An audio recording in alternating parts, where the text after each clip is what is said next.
পবিত্র কালামুল্লাহ শরীফে আল্লাহ আমি যে আয়াতখানা তেলাওয়াত করেছি এই একটি আয়াতেই গুনাহকে আল্লাহ দুই ভাগে ভাগ করেছেন। সূরা নিসার ৩১ নম্বর আয়াত আল্লাহ রাব্বুল আলামিন ইরশাদ করেছেন, ইন তাজতানিবু কাবায়ের, যদি তোমরা বড় অপরাধ থেকে বেঁচে থাকো। কোন ধরনের অপরাধ? অপরাধ দুই রকম হয়, একটা বড়, একটা মাঝারি। আর কোন শব্দ? একটা বড়, একটা। যদি তুমি বড় অপরাধ থেকে মুক্ত থাকো, মা তুনহাউনা আনহু নুকাফিরু আনকুম, তাহলে আমি আল্লাহ, তুমি যদি এই বড় গুনাহ থেকে নিজেকে মুক্ত রাখতে পারো, বিরত থাকো, তাহলে আমি আল্লাহ রাব্বুল আলামিন তোমার জন্য যে কাজটি করব সেটা হচ্ছে নুকাফিরু আনকুম সাইয়্যাতিকুম, তোমার সাইয়্যাত যেগুলো, ছোট ছোট গুনাহ যেগুলো, এগুলোকে আমি মাফ করে দেব। কিংবা এগুলোকে নুকাফিরের আরেক অর্থ হয় অস্বীকার করা, অর্থাৎ এগুলোকে আমি তোমার আমল নামার খাতা থেকে মুছে দেব। যদি তুমি বড় গুনাহ থেকে দূরে থাকো তাহলে ছোট গুনাহগুলোকে আমি মাফ করে দেব। আর ওয়ানুদখিলুকুম মুদখালান কারীমা, আমি আল্লাহ তোমাকে দয়া করে জান্নাতে প্রবেশ করাবো। কারীমা, এই আয়াতে কিছু জিনিস বুঝার আছে। প্রথম, কোনো ব্যক্তি এটা বলতে পারে না যে আমি নামাজ পড়েই বেহেশতে চলে যাব, আমি রোজা রেখে বেহেশতে চলে যাব, আমি জান্নাতি হয়ে গেছি। আছে না, অনেকে গ্যারান্টি দিয়ে ফেলে, আমি শিওর হয়ে গেছি আমি জান্নাতি। এই যে বিষয়টা, কেউ বলতে পারে না যে আমি জান্নাতি। কেন পারে না? কারণ গুনাহমুক্ত মানুষের জীবনেই নাই। গুনাহমুক্ত কারো জীবন নাই। গুনাহমুক্ত জীবন আছে শুধুমাত্র আম্বিয়া ইকরামের। এখন কেউ যদি বলে না আমার গুনাহ নাই, তাইলে সেও নিজেকে মির্জা গোলাম আহমদ কাদিয়ানির কাতারে নিয়ে গেল, ঠিক না? তখন তাকে আমরা খতমে নবুয়ত অস্বীকার করার কারণে আপাতত নন মুসলিম বলতে পারি। গুনাহ নেই কার? নবীগণের। কার? আউলিয়া ইকরামের ক্ষেত্রে মাহফুজ। তো মাহফুজ কি সেটা আমি আলোচনায় একটু করে আপনাদেরকে ইঙ্গিত দিয়ে দিব, কারণ আমি তো আবার সেটা নিয়ে আলোচনা করতেছি না, আমার টপিক কিন্তু সেটা না, কিন্তু তারপরেও কিছুটা বলে দেব। একটু মনোযোগ দেবেন, তাহলে বুঝবেন। আমি মনে মনে চিন্তা করছি, ভেতরে তোমাকে মারবো, তোমাকে মারবো, তোমাকে মারবো, চিন্তাটা কোথায়? আবার মনে, আমার ভেতরে চলতেছে মারবো মারবো মারবো। আচ্ছা, আমার আমল নামায় এটা লেখা হয়েছে? লেখা হয় নাই। কেন হয় নাই? কারণ এটা এখনো ভিতরে। কোথায়? কিন্তু যেই মেরে দিলাম, এখন কি আর না লেখে বসে আছে? হ্যাঁ, কারামান কাতিবিন এখন আর বসে নাই, যে মেরেই দিলাম লেখা।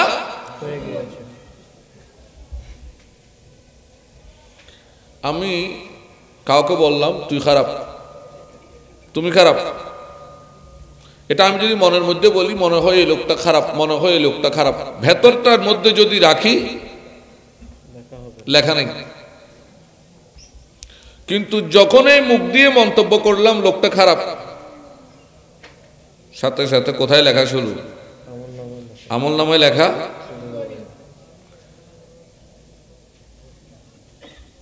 এখন বুঝতে পারতেছি?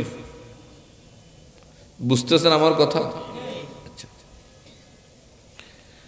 এই যে ভেতরটার মধ্যে প্রথমে পরিকল্পনা হয়, ঠিক না? মনের মধ্যে, মস্তিষ্কের মধ্যে পরিকল্পনা হয়, এরপর সেটা আমরা বাস্তবায়ন করি। আম্বিয়া ইকরামের অবস্থা হচ্ছে গুনাহের ক্ষেত্রে তাদের গুনাহগুলো বাস্তব হওয়া তো দূরের কথা, ভেতরেও তারা কখনো গুনাহের চিন্তা করেন না। আমি বুঝতে পারছি, এটাকে বলে মাসুম। এখন আউলিয়াদের ক্ষেত্রে মাহফুজ কেন? কারণ তাদের ভিতরে কোনো চিন্তা আসতে পারে, রাগ ক্রোধ বিভিন্ন কারণে হয়তো কোনো বিষয় তাদের ভেতরে আসতে, কিন্তু সেটা তারা বাস্তবায়ন করে না, করতে পারে না। আল্লাহর রহমতে সেটা তারা বাস্তবায়ন করতে পারে না। পার্থক্যটা এখন দেখছেন? পার্থক্য বুঝছেন? এই জন্য বলা হয় মাহফুজ, অর্থাৎ ভেতরটার মধ্যে সৃষ্টি হতে পারে, কিন্তু আল্লাহ তাদেরকে সেটা করার থেকে বাঁচিয়ে নেন, হিফাজত করেন, রক্ষা করেন, এই জন্য মাহফুজ। আর আম্বিয়া ইকরামের ক্ষেত্রে করা তো দূরের কথা, চিন্তাও আসে না, চিন্তাও আসে না। এখন বুঝতে পারছি মাসুম আর মাহফুজ।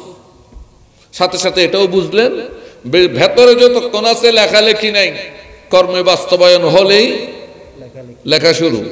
যতক্ষণ ভিতরে রাখছেন লিখে নাই, যে করে ফেললেন, বলে ফেললেন, সাথে সাথে লিখে ফেলেছে।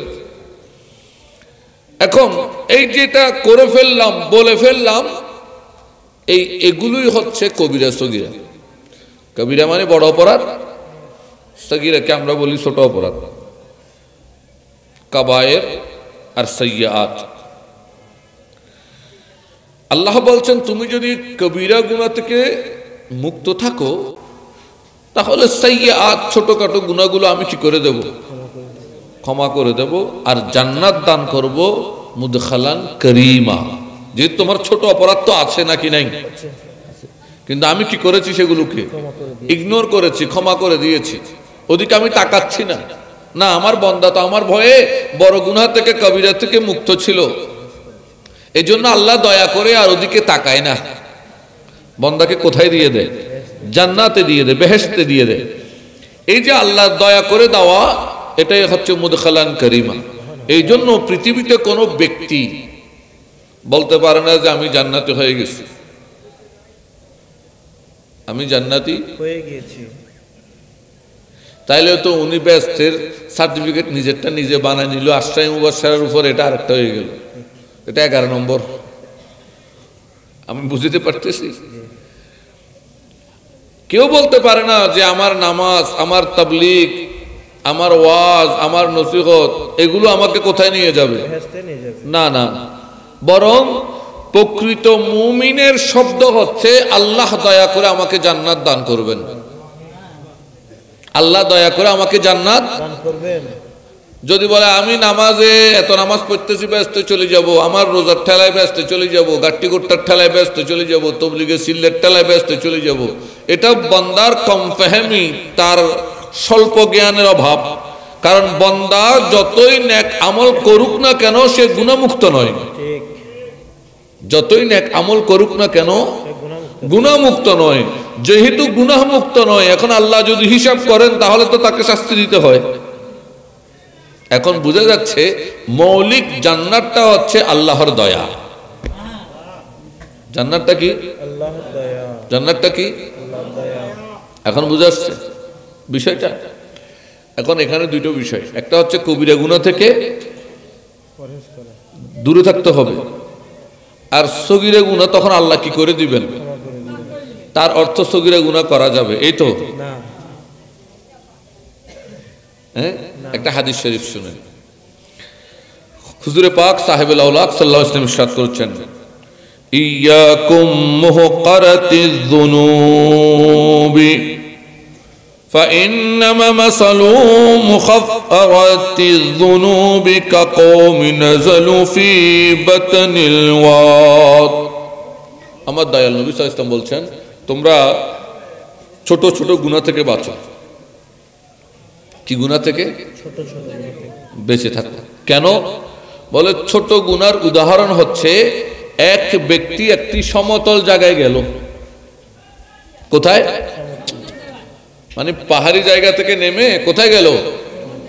সমতল কোন জায়গায় গেল, আর গিয়ে ফাজা আযা বিউদিন, ফাজা জিবউদিন, সে গিয়ে জাবউদিন একটা কাঠের টুকরা তালাশ করে নিয়ে আসলো। কিসের টুকরা? একটু মনোযোগ দিবেন। কয়েকজন মিলে একটা সমতল জায়গায় গেল, আর একজন গিয়ে একটা কাঠের টুকরা তালাশ করে নিয়ে আসলো। ওয়াজা জাবউদিন, আরেকজন গিয়ে আরেকটা কাঠের টুকরা নিয়ে আসলো। একজন গিয়ে বলেন একটা আনলো, আরেকজন গিয়ে, এভাবে যে কয়জন গেছে সবাই একটা একটা ছোট ছোট টুকরা নিয়ে আসলো। হাত্তা আনদাহু খুবজাতুহুম, আর এই ছোট ছোট টুকরাগুলোকে একসাথে করে তারা সেখানে রুটি বানালো। কি বানালো? বুঝছেন বিষয়টা? আল্লাহর পেয়ারা রাসূল সাল্লাল্লাহু আলাইহি ওয়াসাল্লাম বলছেন, ছোট গুনার উদাহরণ হলো কিছু লোক মিলে একটা জায়গায় গেল, আর একজন একটা টুকরা, একজন একটা টুকরা, এভাবে কয়েক টুকরাগুলো আনলো, আর এনে তারা সেখানে রুটি বানালো। আচ্ছা, এই উদাহরণটা আপনারা বুঝছেন? বুঝেন নাই? আমি বুঝাই বলি। আচ্ছা, একটা ছোট্ট এত বড় কাঠের টুকরা দিয়ে আপনি রুটি বানাতে পারবেন? রুটি বানানোর জন্য যে আগুনের প্রয়োজন, ছোট্ট একটা কাঠের টুকরা দিয়ে রুটি বানানো সম্ভব? সম্ভব না। কিন্তু এই ছোট কাঠের টুকরা একটা, দুইটা, তিনটা, চারটা করে করে যদি 10টা হয়, সম্ভব হবে কিনা? 20টা হলে আরো ভালো করে সম্ভব না? এটাই পেয়ার রাসূল সাল্লাল্লাহু আলাইহি ওয়াসাল্লাম বলছেন যে একজন গিয়ে একটা আনলো, একজন গিয়ে একটা আনলো, এভাবে বারবার আনছে, আর আনতে আনতে আনতে আনতে যেহেতু অনেকগুলো হয়েছে, এখন আগুন জ্বালিয়ে কি বানালো? অর্থাৎ একটা ছোট্ট টুকরা কিন্তু রুটি বানানোর উপযুক্ত না, কিন্তু এগুলো জমতে জমতে যখন বেশি হয় তখন রুটি বানানোর, ওই আগুনটা রুটি বানানোর ঠিক অনুরূপ। একটা ছোট গুনাহ হয়তো শাস্তি দেওয়ার জন্য আল্লাহ ক্ষমা করে দেন, শাস্তি দেন না, কিন্তু ওই গুনাহগুলো, ছোট ছোট গুনাহগুলো যখন বারবার হতে থাকে, জমতে থাকে, তখন সেটা আর ছোট থাকে না, সেটার জন্য শাস্তি হয়। বুঝতে পারছেন জিনিসটা? এরপর রাসূল সাল্লাল্লাহু আলাইহি ওয়াসাল্লাম বললেন, ওয়া ইন মুহতারাতিয যুনুব, এই জন্য তোমরা ছোট গুনাহ থেকে বিরত থাকো। ছোট গুনাহ থেকে, তাহলে বুঝে যায় যে ছোট গুনাহ বারবার করলে আর এটা ছোট গুনাহ থাকে, কি হয়ে যায়? বড় হয়ে যায়।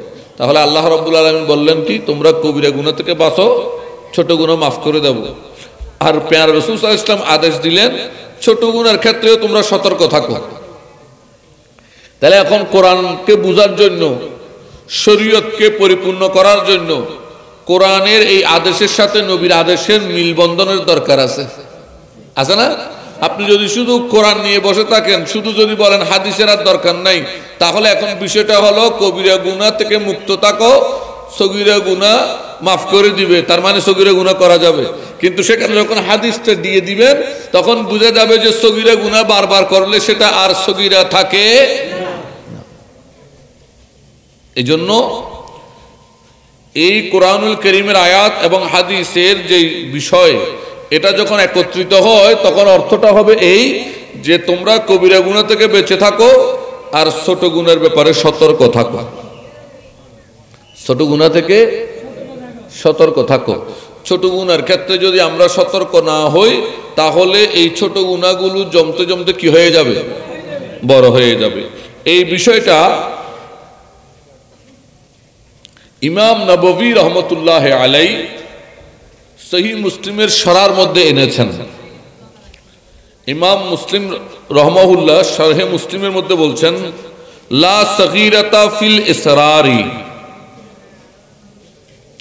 বারবার যখন কেউ সগীরা গুনাহ করে সেটা আর সগীরা গুনাহ থাকে না। বারবার যখন কেউ ছোট গুনাহ করে সেটা আর ছোট থাকে না। ওয়ালা কবীরাতা ফিল ইস্তিগফারি, আবার কবিরা গুনাহও থাকে না যদি ইস্তিগফার করে। আল্লাহু আকবার কবীরা। কেউ যদি বারবার কি করে, কেউ যদি বারবার ইস্তিগফার করে তাহলে তার আর কবিরা গুনাহ থাকে না। আর কেউ যদি বারবার সগীরা গুনাহ করে তখন সেটা আর সগীরা থাকে না, সেটা কবিরা হয়ে যায়। কি হয়ে যায়? কবিরা গুনাহ হয়ে যায়। এই জন্য আমাদের কাজ হচ্ছে কবিরা গুনাহ থেকে কবিরা গুনাহ থেকে বাঁচা আর সগীরা গুনাহ ব্যাপারে সতর্ক হওয়া। সগীরা গুনার ব্যাপারে কি হওয়া? সতর্ক হওয়া। আর ইমাম নববীর বিষয়টা কিন্তু আমাদের মাথায় রাখতে হবে। বারবার বলতেছি, সগীরা গুনাহ বারবার করলে সগীরা থাকে না, আর ইস্তেগফার বেশি বেশি করলে কবিরা গুনাহ।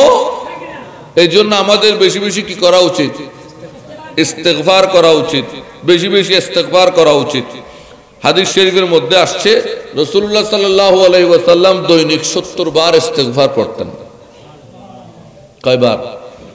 70 বার ইস্তেগফার শরীফ পড়তেন। আচ্ছা, আমার নবীজির কোনো গুনাহ আছে? তো উনি কেন পড়তেন? শিখানোর জন্য। কিসের জন্য? কিসের জন্য? এখন শিক্ষক ছাত্রকে বলতেছে, বলো আলিফ, তো ছাত্র বলে আলিফ, বা বা। তো শিক্ষক কেন পড়তেছে? জানে না বলে? শিখানোর জন্য। তো রাসূল সাল্লাল্লাহু আলাইহি ওয়াসাল্লাম কেন পড়েছেন? শিখানোর জন্য। এই অনেকেই আমাদের দেশে কিছু মানুষ আছে, হয় রাসূল সাল্লাল্লাহু আলাইহি ওয়াসাল্লাম পর্যন্ত দৈনিক 70 বার ইস্তেগফার পড়তে গুনার ভয়। নাউজুবিল্লাহ, নাউজুবিল্লাহ। রাসূল সাল্লাল্লাহু আলাইহি ওয়াসাল্লামের ব্যাপারে উম্মতের শব্দ চয়ন কেমন হবে এটারও একটা মাপকাঠি আছে। যা তারফাউ আসওয়াতুকুম ফাওকা সাওতুন নবী, সূরা হুজুরাত। আপনি রাসূল সাল্লাল্লাহু আলাইহি ওয়াসাল্লামের বিষয়ে যা খুশি তা বলবেন, যেই শব্দ খুশি সেই শব্দ বলবেন, এটা আপনাকে কোরআন ইজাজত দেয় না।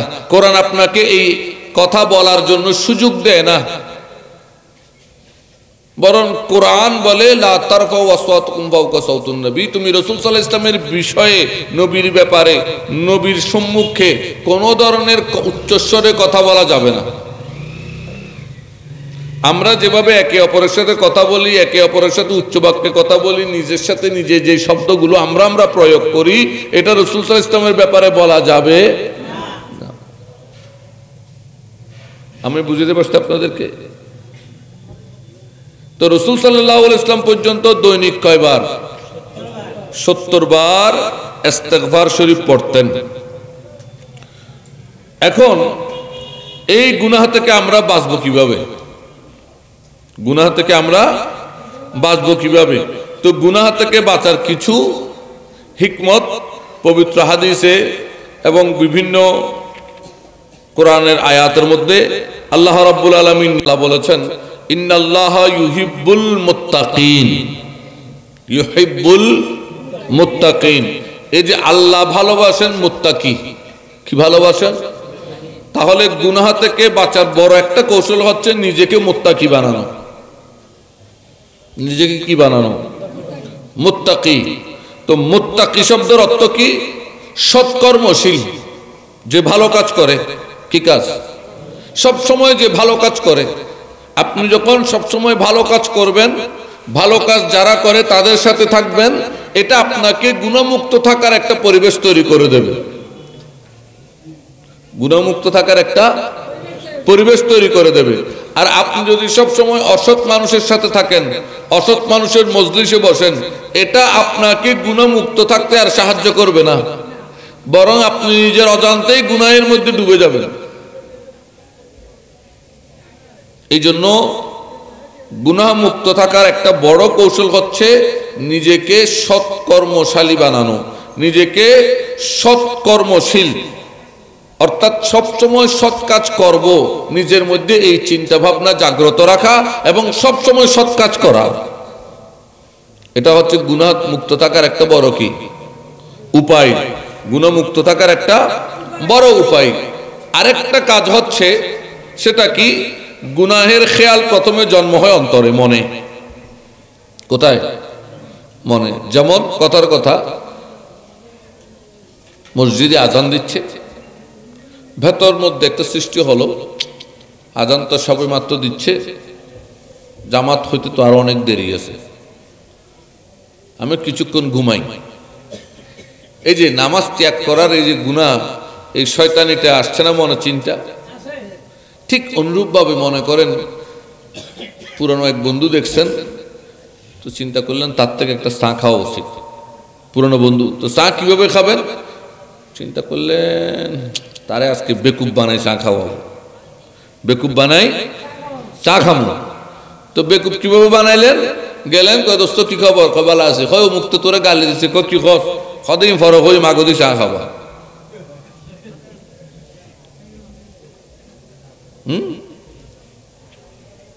আমি গত জুমা এগুলো আলোচনা করেছি আমি দরবার শরীফের মসজিদে, যে মিথ্যার আশ্রয় নিয়ে আমরা তো মনে করি শুধু সুদের টাকা হারাম, ঘুষের টাকা হারাম, ইয়াবা মাদক দ্রব্য বেচা টাকা হারাম।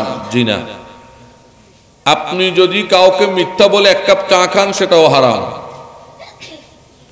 কারো সমালোচনা করে গীবত করে 1 পয়সা কামিয়েছেন, 1 টাকা কামিয়েছেন কিংবা 1 কাপ চা খেয়েছেন সেটাও হারাম। যাক, ওদিকে যাচ্ছি না, বিষয়ের উপর থাকি। এই যে গুনাহের খেয়ালটা আসে কোথায়? মনে।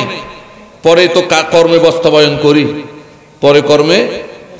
এই জন্য গুনাহ মুক্ত থাকার প্রথম কাজ হচ্ছে সবসময় নিজেকে ভালো পরিবেশে রাখবেন।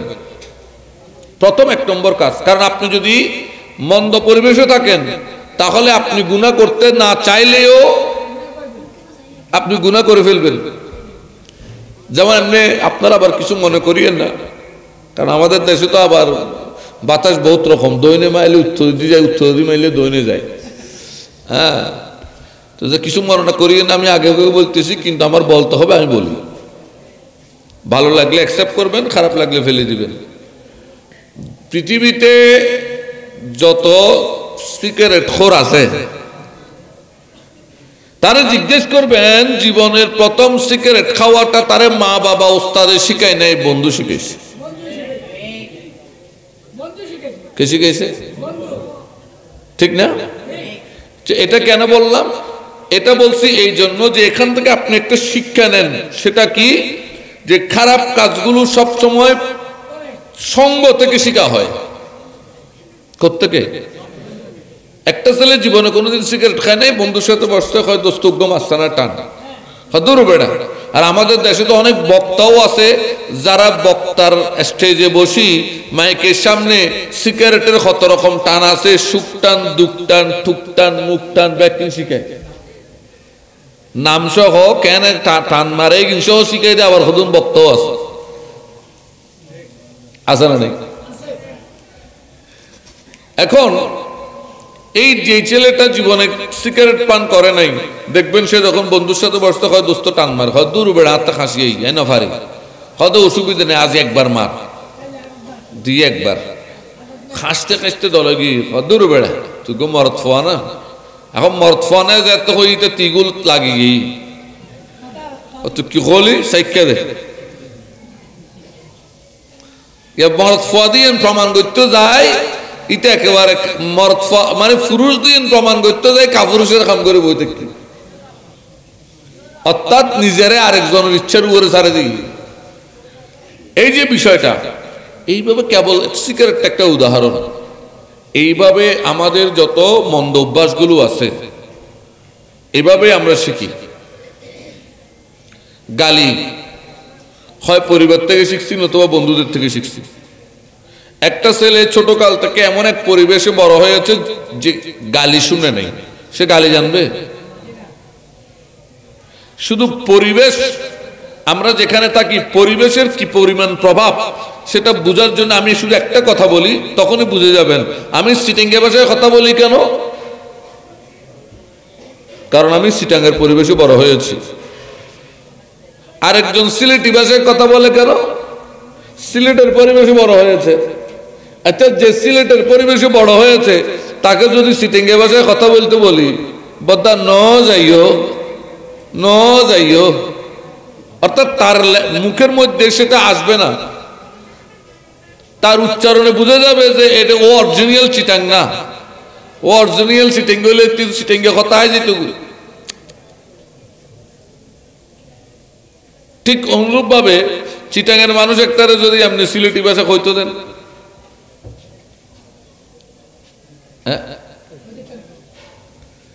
আর যদিও কোনো কারণে শিখে বলতে পারে বা বলে, তাহলে তার টোনের মধ্যে বোঝা যাবে যে অরিজিনাল সিলেটি না। এই যে এটা এখান থেকে আপনি মোটামুটি উপলব্ধি করেন যে পরিবেশ যেখানে আমরা থাকি সেটার প্রভাব শুধু আমাদের চরিত্রে নয়, আমাদের ভাষায়, আমাদের কথাবার্তায়, আমাদের খাওয়া দাওয়ায়, আমাদের চলাফেরায়, আমাদের প্রত্যেকটা জায়গায় পরিবেশের একটা কি পড়ে, এফেক্ট পড়ে। আমাদের পরিবেশের একটা কি পড়ে, সমাজের একটা এফেক্ট পড়ে সবকিছুতে, খাওয়া দাওয়া, উঠা বসা, চলাফেরা সবকিছুতে। যেমন ধরেন আমরা চিটাঙ্গের মানুষ যারা, আমরা চিটাঙ্গের মানুষ লইট্টা মাছ খন এটার নাম আছে সিলেট, রাজশাহী, দিনাজপুর যাইলে লইট্টা মাছ পাওয়া হইতেন।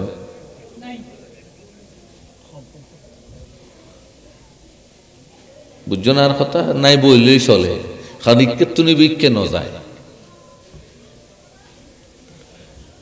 এখন আমরা কিছু কিছু খাওয়ায় আমরা অভ্যস্ত। যেমন আমাদের চট্টগ্রামের মানুষ, আমরা মাছ খেতে অভ্যস্ত, শাক আলাদা খেতে অভ্যস্ত। কিন্তু আপনি যখন ব্রাহ্মণবাড়িয়া ওদিকে যাবেন, দেখবেন সেখানের মানুষ শাক আর মাছ একসাথে রান্না করে, শাকে আর। কিন্তু চট্টগ্রামের কালচারে এটা নেই। এই যে আমি এটা বলছি কেন, ওই যে কিছু বেশি দূরে যাইতে হবে না, দেশ পার করতে হবে না, দেশ পার করিয়ে না, দেশের ভিতরে থাকে। দেশের মধ্যেই দেখেন বিভিন্ন অঞ্চলে খাওয়ার পর্যন্ত পার্থক্য আছে। খাওয়ার মধ্যে পর্যন্ত কি আছে, পার্থক্য আছে। ওখানে শাক দিয়ে মাছ রান্না করে, এটা তো শাক দিয়ে মাছ, এটা আমাদের চট্টগ্রামের মানুষ কল্পনা করতে পারে না। অনেকে দেখলে চিন্তা করে কি খানা, কি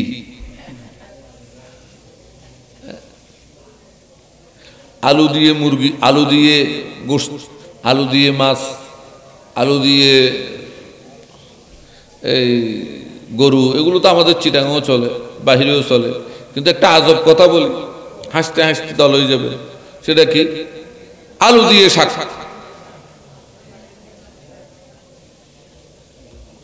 কুষ্টিয়ায় দেখলাম আলু দিয়ে শাক রান্না হয়। এই যে খাওয়ার একটা রেসিপি পর্যন্ত বেশ কম, খাওয়ার রেসিপি পর্যন্ত। এখন আপনি আমরা যারা চট্টগ্রামের, আমাদের কাছে হয়তো সেটা খাওয়ার সময় একটু আনইজি লাগবে, ঠিক না? কিন্তু তাদের কাছে সেটা খুব ভালো। আবার অনেকগুলো খাওয়া যেগুলো আমাদের কাছে অনেক ভালো, তাদের কাছে সেগুলো আনইজি।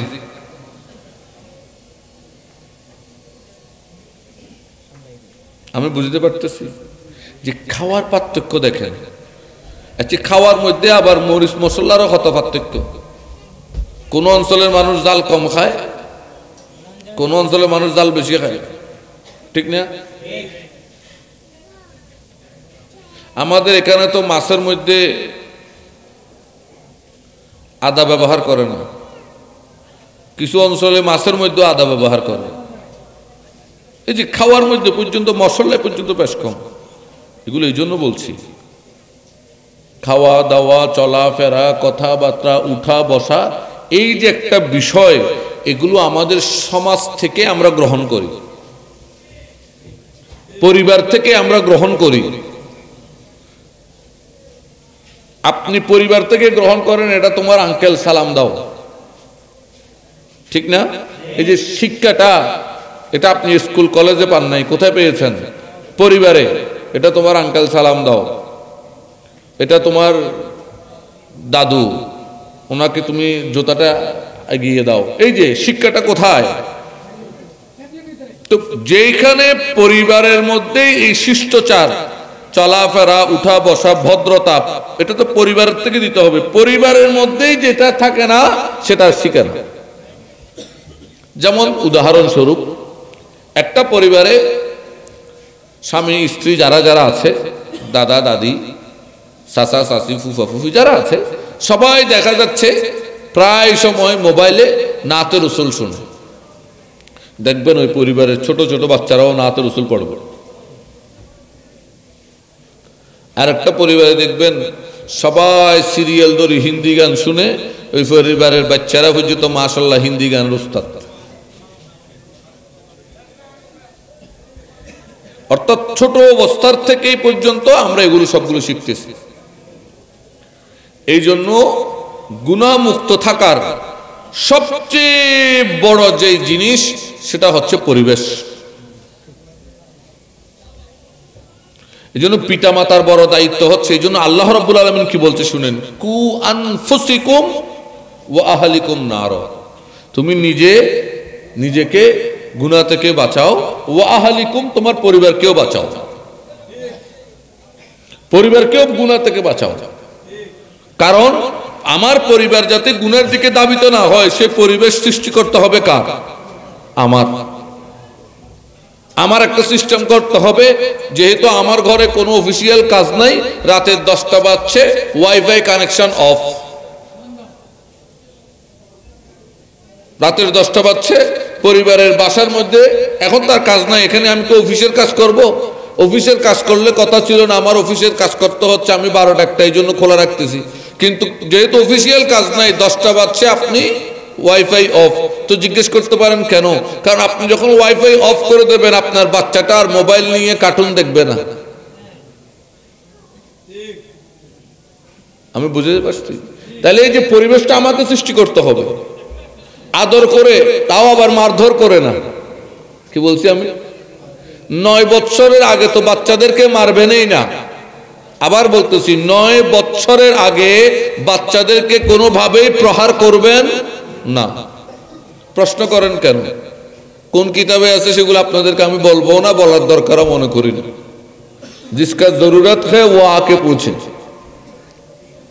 बता देंगे इंशाल्लाह। আমাদেরকে আল্লাহ পৃথিবীতে পাঠিয়েছেন শুধু মূল কাজ যেটা, সেটা হচ্ছে আল্লাহকে চিনা জানা, আল্লাহর বন্দেগী করা, ঠিক না? এগুলো এটা হচ্ছে মূল, আরগুলো হচ্ছে তার শাখা। সংসার করতেছি, হালাল রুজি করতেছি, হ্যাঁ, ওয়াজ নসিহত করতেছি, শুনতেছি, যা যা করতেছি এগুলো হচ্ছে শাখা। কিন্তু মূলটা কি? মূল কি টাকা কামানো? মূল সারাদিন ব্যবসা করা, চাকরি করা, ঘুম যাওয়া? না, মূলটা হচ্ছে আগে আল্লাহকে চিনা জানা, তাকে খুঁজা, তাকে তালাশ করা, তার বন্দেগী করা, ঠিক না? মৌলিক এটার জন্যই তো সৃষ্টি।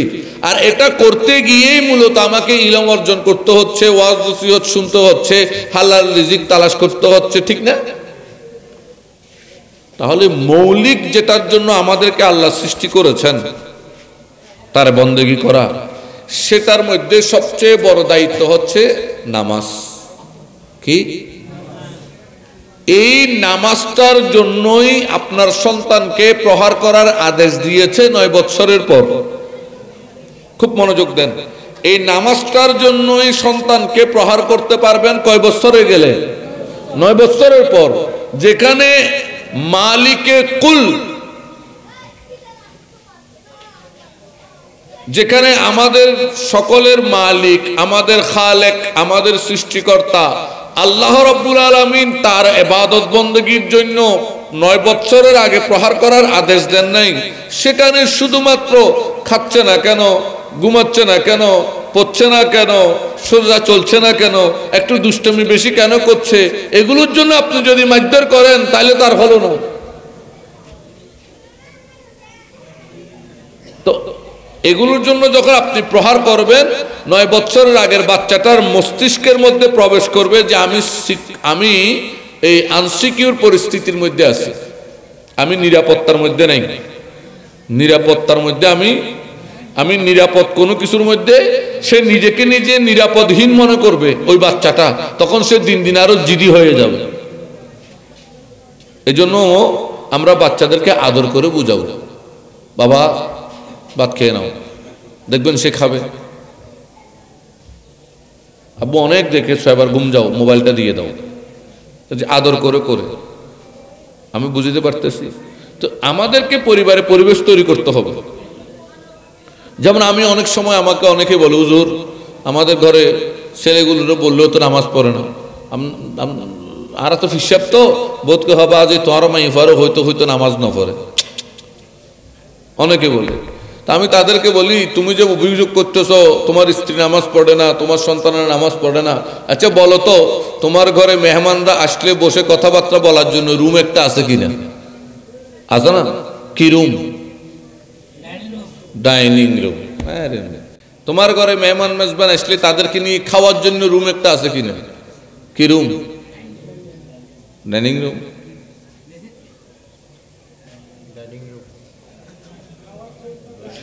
আচ্ছা, তোমার ঘরে মেহমান মেজবান আসলে বা নিজে ঘুমানোর জন্য রুম একটা আছে কিনা?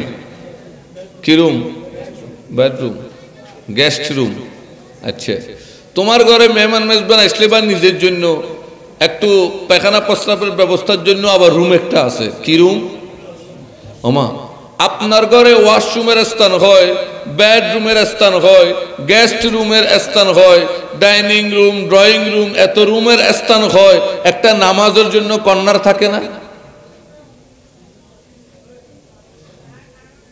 নামাজের জন্য ঘরে একটা ছোট্ট কর্নার তৈরি করেন, সেখানে সুন্দর করে একটু পরিবেশ তৈরি করেন, দেখবেন আপনার স্ত্রী নামাজ তারপর পড়ে কিনা, আপনার বাচ্চারা পড়ে কিনা। আপনি তো আগে পরিবেশটা তৈরি করেন নাই, কিন্তু অভিযোগ করতেছেন। এই জন্য আল্লাহ রাব্বুল আলামিন বলেছেন, কু আনফুসিকুম ওয়া আহলিকুম নার। আমাকে কি করতে হবে? পরিবেশ তৈরি করতে হবে। বিভিন্ন হাদিস শরীফ স্টাডি করে দেখা যায় যে সাহাবায়ে কেরাম তাদের ঘরের মধ্যে নামাজ পড়ার জন্য একটা জায়গা রাখিয়ে দিত, একটা মুসল্লা রেখে দিত। এরকম একটা ঘটনা আছে, বেশ কয়েকটা হাদিসের মধ্যে আছে, তার মধ্যে একটা ঘটনা বলি। এক সাহাবী, বদরের প্রান্তরে তার বাড়ি, তো বদর থেকে মদিনা অনেক দূর, অনেক দূর। তা একদিন বললো, ইয়া রাসূলুল্লাহ, সবসময় তার জুমা আমি পড়তে আসবো, কিন্তু 5 ওয়াক্তের জন্য কি সবসময় আসা সম্ভব? অনেক দূর হয়ে যায়, একটু একদিন আপনি আমার ঘরে আসেন।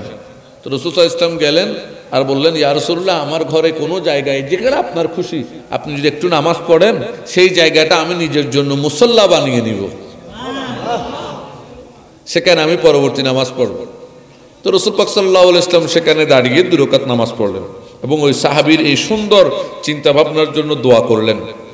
ওনার পরিবাররা সেখানে নামাজ পড়ত।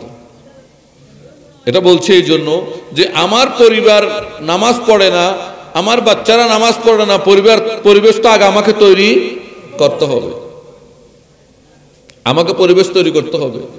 আমি মসজিদে নামাজ পড়ি, খুব ভালো, মসজিদেই তো নামাজ পড়বেন, আপনি ছেলে, আপনি তো মেয়ে না।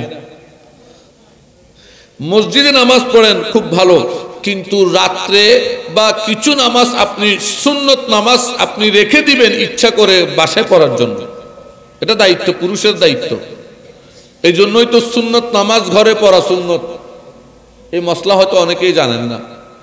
সুন্নত নামাজ মসজিদে ফরজ নামাজ, আর সুন্নত নামাজ ঘরে পড়া কেন জানেন? এইটা শেখানোর জন্য যে আপনি যখন ঘরের মধ্যে মুসল্লা বিছিয়ে নামাজ পড়বেন, আপনার ছোট বাচ্চাটা দেখে আপনার পাশে এসে দাঁড়িয়ে যাবে। এখন আপনি তো পড়েন না, আপনি বিছনায় শুয়ে মোবাইল হাতে নেন, এখন বাচ্চা বলে আমার আব্বু যেটা নিছে আমিও নিব, আমারও একটু মোবাইলটা দাও, ঠিক না? এই জন্য গুনাহমুক্ত থাকার বড় প্রথম কাজ যেটা, সেটা হচ্ছে কি তৈরি করা? পরিবেশ তৈরি করা। ঘরের ক্ষেত্রেও, সমাজের ক্ষেত্রেও, সব জায়গায় আমাদেরকে আগে সেই পরিবেশ তৈরি করতে হবে। যেমন এক উদাহরণস্বরূপ একটা কথা বলবো। মনে করেন আপনাদের এই এলাকায় একটা ছেলে বিয়ে করবে। কি করবে? এখন সে বলতেছে যে আমি বরযাত্রা খেয়ে বিয়ে করব না, ওলিমা খাবাই বিয়ে করব। বরযাত্রা খাবো না, কি করব? ওলিমা। কারণ ইসলামে আছে কি? ওলিমা। এখন এলাকার তো ওলিমা কয়জন? কয় 20-30 জন। আমি নিজে খাওয়াবো, আড্ডা হবে, নিজেই খাওয়াই দিব, কাজ শেষ। এখন এলাকার সবাই যদি ওই ছেলেটাকে সাপোর্ট করেন যে না, তুমি আমাদের সমাজে একটা ভালো কাজ করতেছো, সে কাজটা আরো সুন্দর করে করবে, তার উৎসাহ থাকবে, ঠিক না? আরো 2 জনে চিন্তা করবে যে আমিও করি। কিন্তু ছেলেটা যখন কাজটা করলো, কয়েকজনে যদি তারে রাস্তার দোকানে বসে যদি টিটকারি মারেন, কিরে ওড়ো ফেলে চার আর কিন বেশি ফেলে ইসমালার ওর বাড়ি, মানে না বুঝো কি মানে বরযাত্রা টেয়ালে ফেলে ইউজ 20-30 জন খাবাই এরা ফেলে বেশি ফেলে ইউজ। এইভাবে যদি তারা টিটকারি মারেন তাহলে পরবর্তী তারপরে আর কেউ এই কাজ করার ইচ্ছা করবে না। কেন করবে না? সে চিন্তা করবে ও মুতের দিলে আত্ম টিটকারি উন্নল্লাহ।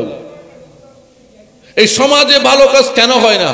কিভাবে হবে? কেউ ভালো কাজ করলে তার পিছনে 10 জন টিটকারি মারে, আর খারাপ কাজ করলে তার পিছনে 10 জন স্লোগান দিয়ে বসে থাকেন। ভালো কোনটা খারাপ কোনটা সেটাও বুঝেন না। এই জন্য তো নাম ফাটছে উজুগি বাঙালি। আমাদেরকে প্রত্যেক ক্ষেত্রে, সমাজের ক্ষেত্রে, মহল্লার ক্ষেত্রে, পরিবারের ক্ষেত্রে, রাষ্ট্রের ক্ষেত্রে আমাদেরকে পরিবেশ তৈরি করতে হবে। গুনাহ থেকে বাঁচার প্রথম কাজ কি? পরিবেশ তৈরি করা। পরিবেশ তৈরি করা। একবার ইচ্ছা করতেছে কি, কয় আজান দিলে মসজিদে চলে যাব, দোকানের শাটার নামাই দিয়ে। এখন সে দোকানের শাটার নামাই দিয়ে মসজিদে চলে গেছে, আসি দেখতেছে মাল সব চুরি হয়ে গেছে।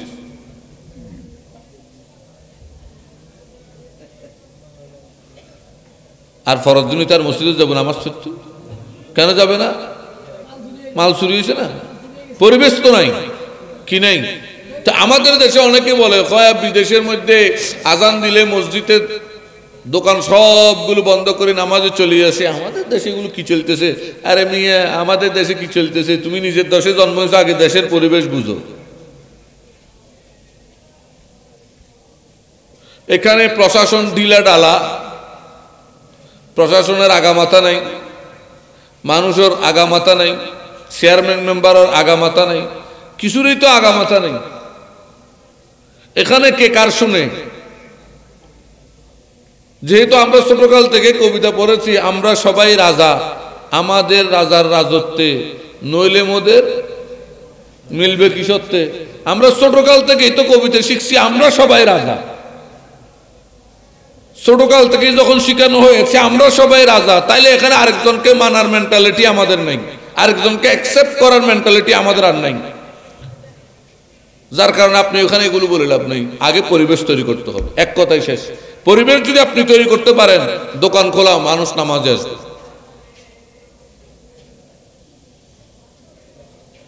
এই জন্য গুনাহ মুক্ত থাকার প্রথম কাজ হচ্ছে কি করা? সব ক্ষেত্রে, সব ক্ষেত্রে, স্কুল কলেজ সব জায়গায়, সব জায়গায়। এই যে আমি সুন্নত মোতাবেক চুল রাখছি, আমাদের অনেক মাদ্রাসায় সুন্নত মোতাবেক চুল রাখলে ছেলেদের টিটকারি মারে, বান্ডারি বলি, হয় বান্ডারি, টিটকারি দেওয়া হয়। অথচ মাদ্রাসায় বলতেছি, মাদ্রাসায় আমি স্কুল বলতেছি না, মাদ্রাসায়, সুন্নি মাদ্রাসায় পর্যন্ত এটা হয়। অনেক সুন্নি মাদ্রাসায় খবর নেন, সুন্নত মোতাবেক চুল রাখলে তারা টিটকারি মারে। কেন? তো পরিবেশ তো নাই, এই জন্য তারা চুল রাখে কিসের মতো? হিটলারের মতো ছোট ছোট। দাড়ির ব্যাপারে নবীর হুকুম হচ্ছে তোমরা দাড়িকে ছেড়ে দাও আর মুখকে ছোট করো। এখন দেখা যাচ্ছে দাড়ির একলেও দোষ, নর একলেও দোষ। তো পরিবেশ তো আমরা ঠিক নাড়াচড়া করতেছি। তো যেহেতু, মনোযোগ দেন, গুনাহমুক্ত থাকার একটা বড় বড় কাজ হচ্ছে পরিবেশ। কি? পরিবেশ ঠিক থাকলে গুনাহমুক্ত থাকতে আপনার কোনো কষ্ট হবে না, আপনি গুনাহমুক্ত থাকতে পারবেন। এখন আপনি যদি বলেন হুজুর পরিবেশ ঠিক নাই এই জন্য আমি গুনাহ করতেছি না, সেটাও হবে না। কারণ পরিবেশ তো, সমাজ তো একজন দুইজনকে নিয়ে গঠিত না, ঠিক না? অনেকগুলো পরিবার নিয়েই তো সমাজ। তো এখানে কে কাকে বুঝাবে? প্রথম তো হচ্ছে আপনি পরিবার ঠিক করেন, পারলে সমাজের ক্ষেত্রে অবদান রাখেন, রাষ্ট্রীয়ভাবে অবদান রাখেন, যেভাবেই পারেন আপনি পরিবেশ ক্রিয়েট করার জন্য, এটাকে সুন্দর করার জন্য, গুণমুক্ত থাকতে পারি এই পরিবেশ সৃষ্টির জন্য আপনি অবদান করেন, কাজ করে যান, ঠিক আছে। কিন্তু সেটা তো আর সবসময় সম্ভব না।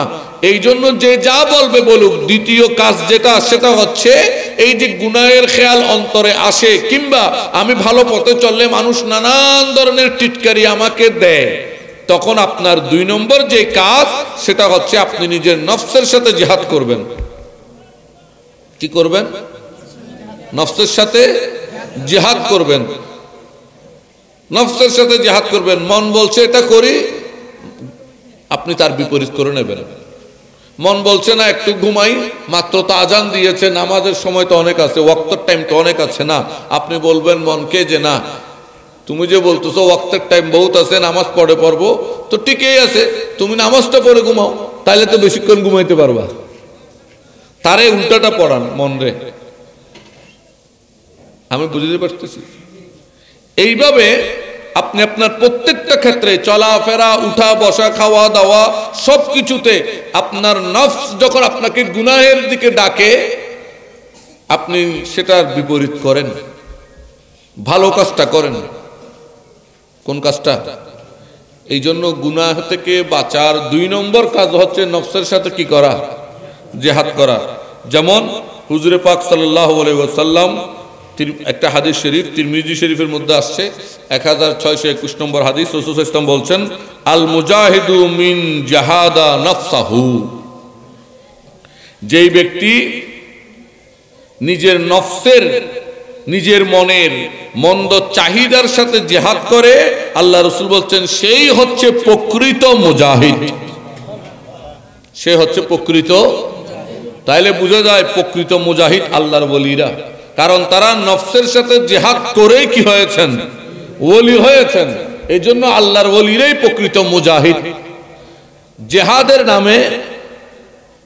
জিহাদের নাম দিয়ে বিভিন্ন ধরনের ষড়যন্ত্র সৃষ্টি করা, বিভিন্ন ধরনের মানুষকে হত্যা করা, অগ্নিসংযোগ করা, অরাজকতা সৃষ্টি করা, এটা জিহাদ নয়, এটা সন্ত্রাস।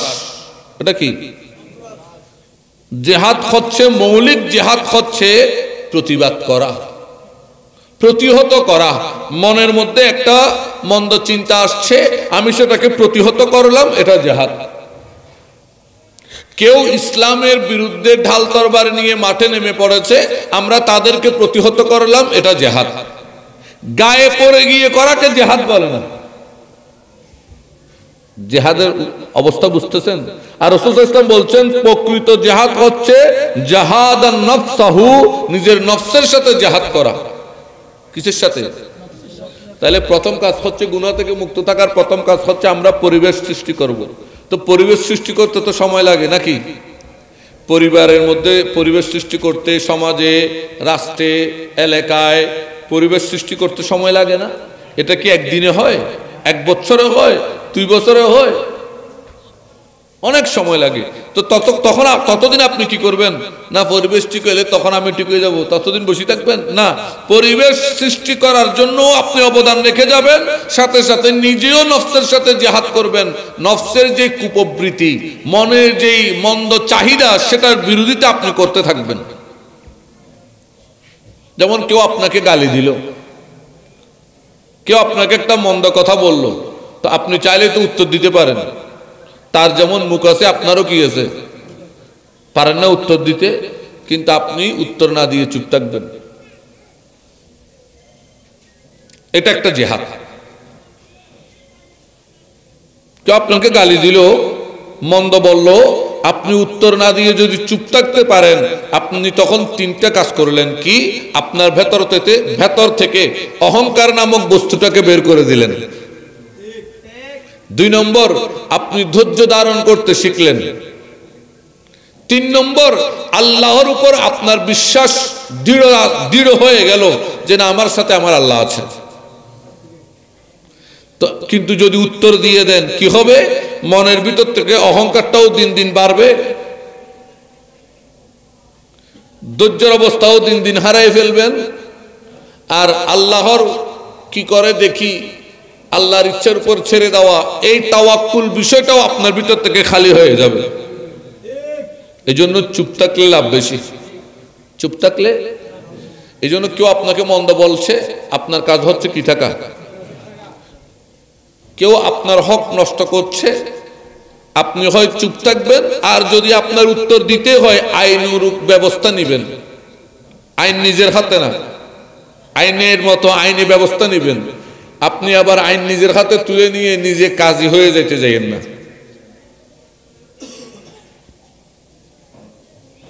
জন্য গুনাহ থেকে বাঁচার দ্বিতীয় বড় কৌশলটি হচ্ছে নফসের সাথে কি করা? জিহাদ করা। নফসের সাথে কি করা? জিহাদ করা।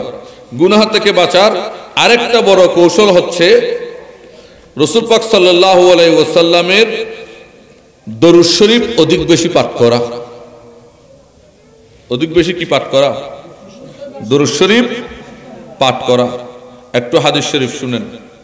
রাসূল পাক সাল্লাল্লাহু আলাইহি ওয়াসাল্লাম বলছেন, মান সাল্লে আলাইয়া সালাতান ওয়াহিদাতান সাল্লাল্লাহু আলাইহি আশারা সালাওয়াতি ওয়া হুত্তাতি আনহু আশারা খাতায়াতিহি। যেই ব্যক্তি আমি রাসূল সাল্লাল্লাহু আলাইহি ওয়াসাল্লামের উপর দরুদ শরীফ পাঠ করে, আল্লাহ এর প্রতি উত্তরে তার উপর 10টি রহমত বর্ষণ করে। কয়টি রহমত? এবং তার 10টি গুনাহকে মাফ করে দেয়। 10টি গুনাহকে ওয়া রাফা'তু লাহু আশারা দারাজাত, এবং তার সম্মানকে আল্লাহ 10 দরজা বুলন্দি করে দেয়। এই জন্য গুনাহ থেকে মুক্ত থাকতে চাইলে আরেকটি বড় কাজ হচ্ছে কি করা?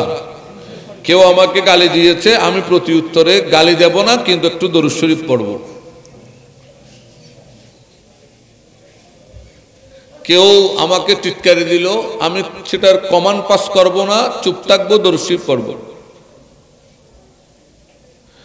কয়েকজন বন্ধু বান্ধব বসছি, বাজে আলাপ সবাই করতেছে, আমি তাদের সাথে হা না মাথা নাড়াবো না, আমি দরুদ শরীফ পড়ব। ভেতরে ভেতরে দরুদ শরীফ পড়তে থাকি। বিয়ে বাড়িতে গেলাম, যে যার মতো কাজ করছে করুক, আমি এক কোনায় বসে বসে দরুদ শরীফ পড়তে থাকি।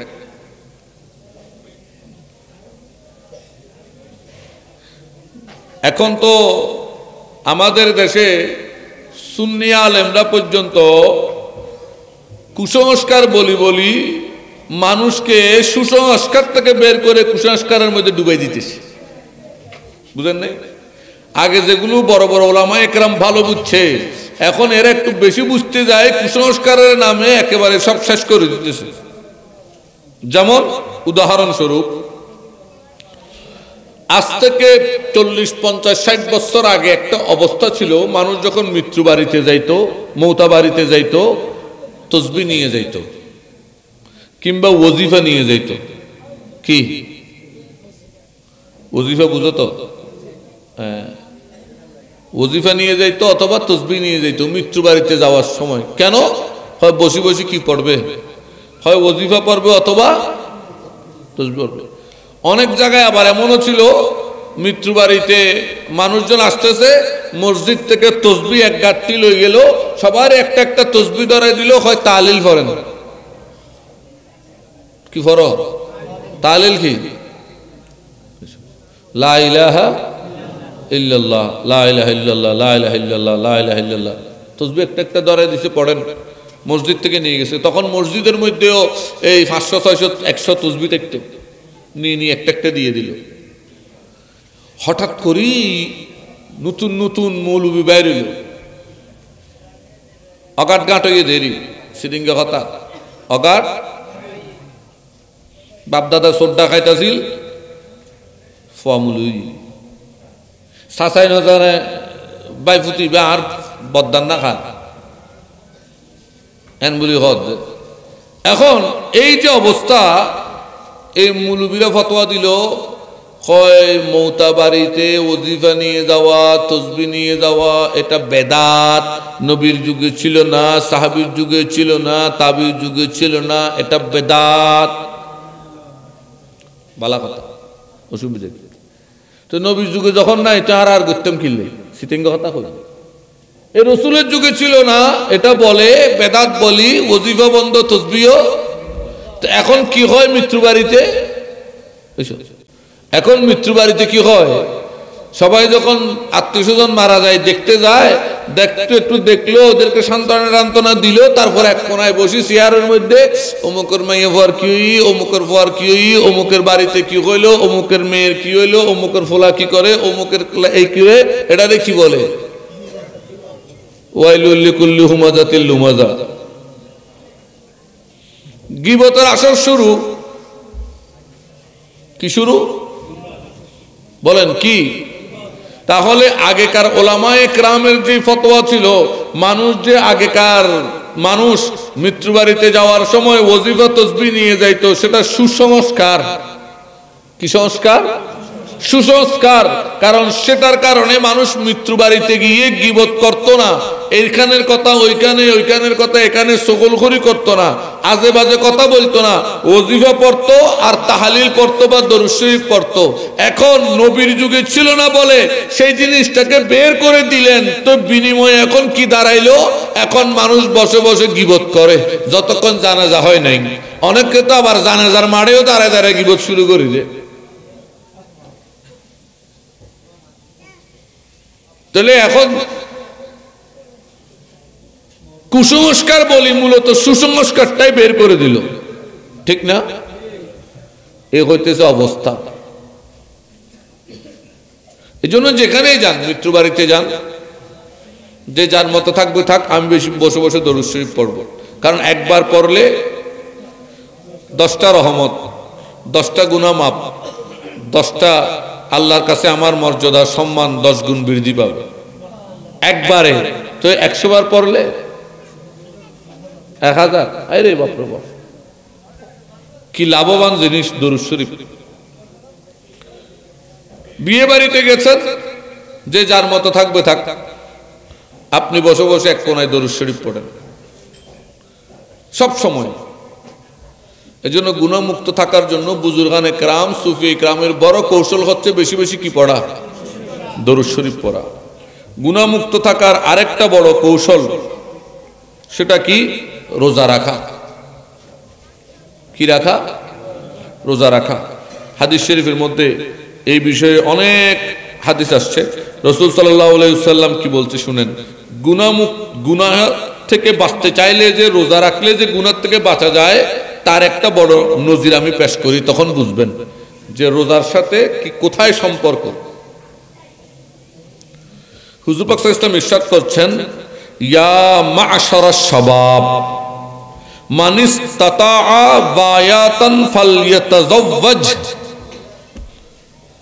এই যুবকেরা, যদি তোমাদের সামর্থ্য থাকে তোমরা বিয়ে করো। মা'শারাশ শাবাব, আমাদের সিটাঙ্গের ভাষায় এক কথা আছে, হদিতে স্বভাব নষ্ট গিয়ে কি নষ্ট গিয়ে এবার আরবি শব্দ স্বভাব। কি শব্দ? আরবি শব্দ। স্বভাবুন শব্দের অর্থ হচ্ছে যৌবনতা। আল্লাহর প্যারা হাবিব সাল্লাল্লাহু আলাইহি ওয়াসাল্লাম বলছেন, হে যুবকেরা, তোমরা সামর্থ্য থাকলে বিবাহ করো। কেন? ফাইন্নাহু আ'আদ্দু লিল বাসার ওয়া আহসানু লিল ফারজ। কারণ এটা তোমাদের চোখকেও শীতলতা দান করে, তোমাদের লজ্জাস্থানও হেফাজত করে। অর্থাৎ তুমি যদি বিবাহ করো, এদিক সেদিকে আর তাকাবা না, আর গুনাহের মধ্যেও, ব্যভিচার জানার মধ্যে, লাওয়াততের মধ্যেও মশগুল হবা না। আচ্ছা, যদি সামর্থ্য না থাকে এখন কি করা যায়? এখন নবীজি উত্তর দিলেন, ওয়ামান লাম ইয়াস্তাতি', যদি তোমার কাছে কোনো সামর্থ্য না থাকে, তুমি সেটা করতে না পারো, ফাআলাইহি বিসসাওম, তাহলে তুমি রোজা রাখো। তাহলে তুমি কি রাখো? সামর্থ্য থাকলে বিয়ে করো, এটা তোমার দৃষ্টিকেও হেফাজত করবে, লজ্জাস্থানকেও হেফাজত করবে। আর যদি তুমি সেটা না পারো, সামর্থ্য নাই, তাহলে রোজা রাখো। তাহলে বুঝে যাচ্ছে, মনোযোগ দেন, রোজা রাখলে মানুষের মধ্যে যে একটা যৌবনের উন্মাদনা, এটা হিফাজত করে। কিসে করে? রোজায়। কিসে?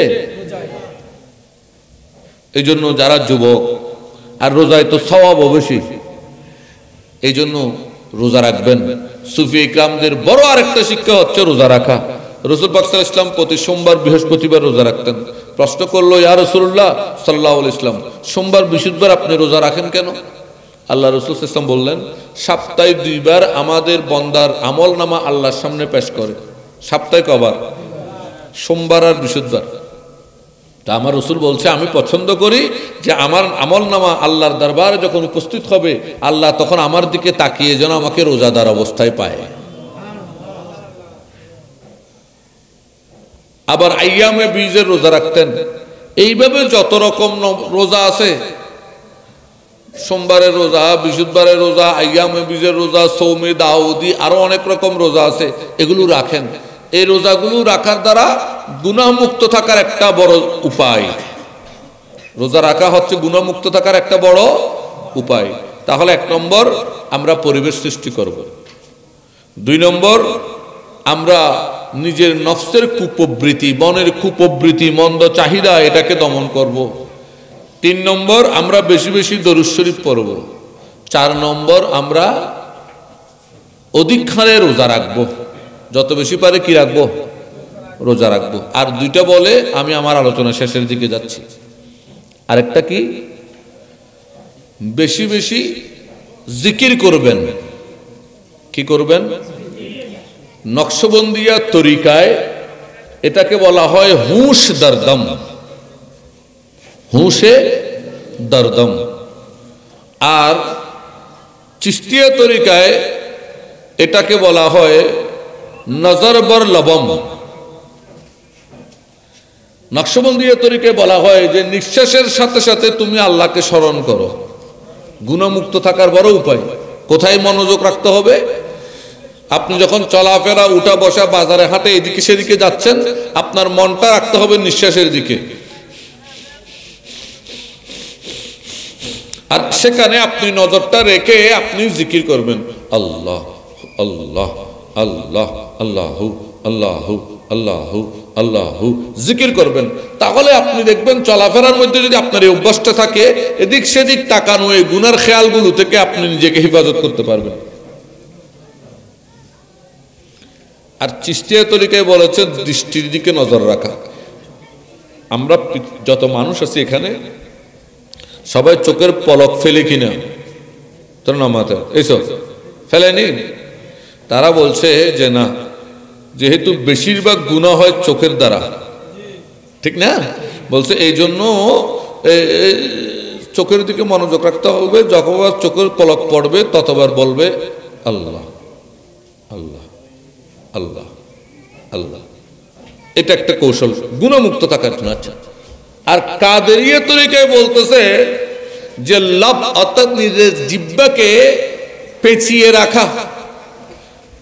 কেন করে রাখো? কারণ হুজুর গৌস পাক খুব ভালো করে বুঝছে যে কাদেরি নাম দিয়ে মানুষ যা খুশি তা বলবে। এই জন্য এদের জিহ্বাটার একটু কন্ট্রোল করা উচিত। ফয়দা ফয়দা খাইবও বেশি, আবার গালবরা হইবও বেশি, ইল্লে জিহ্বা কত বুঝতো না। নারে তাকবীর, নারে রিসালাত, নারে গাউসিয়া, হযরত আল্লামা আব্দুল হাসান আল কাদেরী সাহেব। মারহাবা মারহাবা।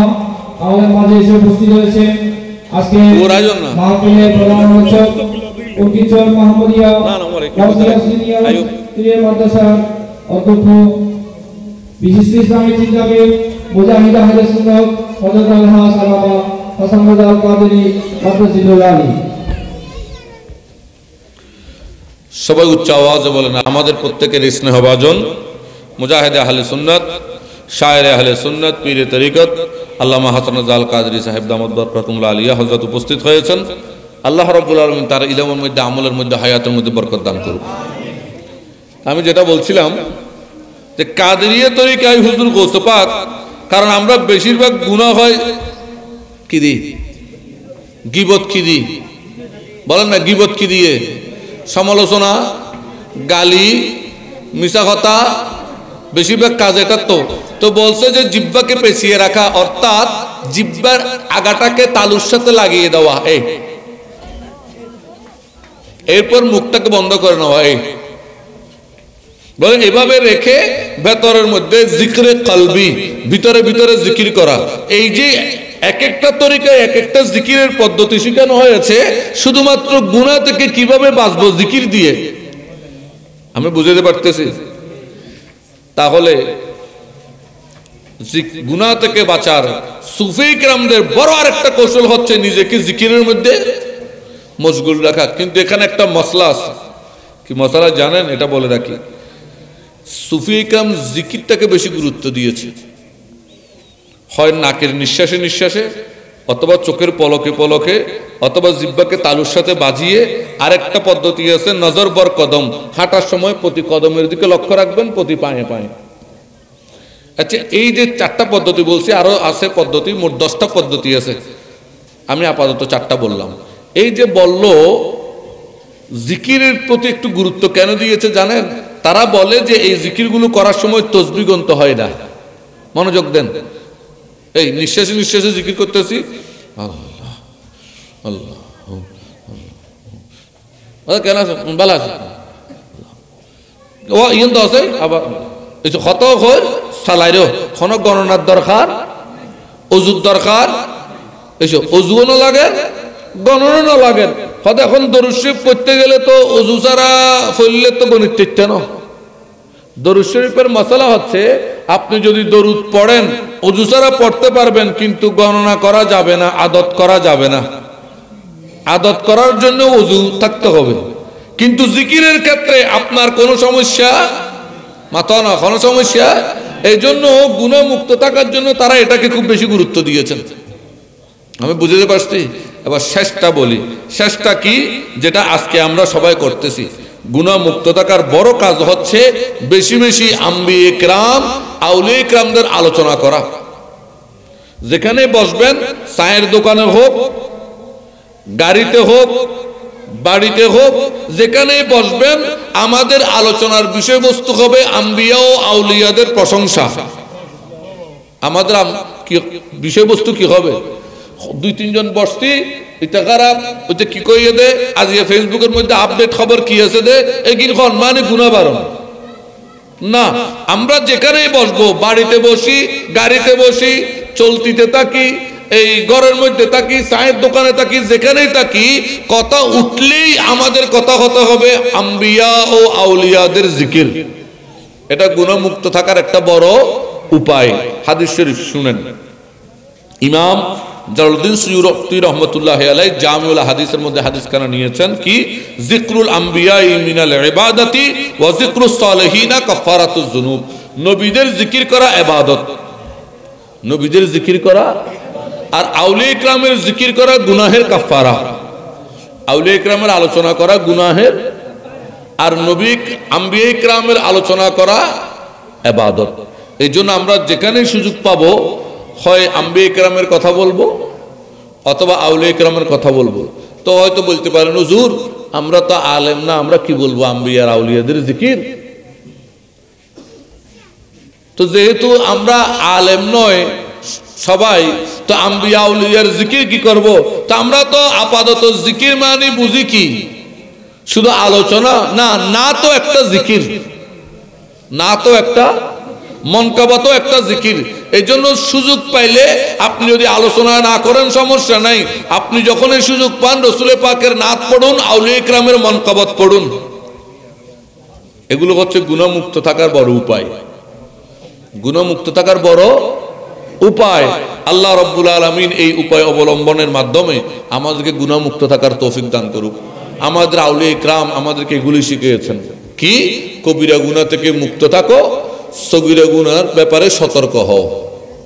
সগীরা গুনার ব্যাপারে, আর গুনাহ থেকে কিভাবে বাঁচবে, পরিবেশ তৈরি করো। এই পরিবেশ তৈরি করার জন্য আমরা বায়েত হই, খানকার পরিবেশে যাই। কারণ খানকায় যখন যাব, পীরের পরিবেশে, ওখানে আমি আমার পীর ভাই বেরাদরকে পাবো, তাদের সাথে বসবো, তাদের সাথে কথা বলবো, পীর সাহেব হযরতের চেহারা দেখবো, ওনার নসিহত শুনবো। এই যে পরিবেশ তৈরি হয়ে গেল না, এই যে খানকার পরিবেশ তৈরি করো। আগেকার জমানায় এই জন্য এলাকায় এলাকায় খানকা, বিভিন্ন তরিকার খানকা থাকতো, সেখানে মানুষ এই পরিবেশের মধ্যে নিজেদেরকে রাখতো। খানকার পরিবেশ তৈরি করা, তারপর বেশি বেশি নিজের মনের যেই কুপ্রবৃত্তি, এটার বিরোধিতা করা, এখান থেকে বাঁচা, দরুদ শরীফ পড়া, নফল রোজা রাখা, জিকির করা, আর আম্বিয়া ও আউলিয়াদের আলোচনা করা, নাত শরীফ, মনকাবত শরীফ পাঠ করা, এগুলো হচ্ছে আমাদেরকে গুনাহমুক্ত রাখার বড় পথ, কৌশল। আল্লাহ রাব্বুল আলামিন এই কৌশলে আমাদেরকে গুনাহমুক্ত জিন্দেগি দান করুক, আমিন।